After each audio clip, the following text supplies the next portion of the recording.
মহান আল্লাহ রাব্বুল আলামিন পবিত্র কোরআনুল কারিমের সূরা বাকারার 152 নম্বর আয়াতে কারিমা ইরশাদ করেন, ফাযকুরুনি আযকুরুকুম, অর্থাৎ তোমরা আমার জিকির করো, তাহলে আমি তোমাদের জিকির করব। এ কথার অর্থ হচ্ছে, আমরা যদি আল্লাহ পাকের জিকির করি, জিকির শব্দের অর্থ হচ্ছে স্মরণ করা।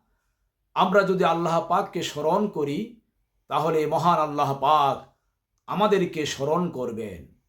আর এতে করে আমাদের দুনিয়াতে আল্লাহ পাক শান্তি দান করবেন এবং আখিরাতে আমাদেরকে মুক্তি দিয়ে দিবেন।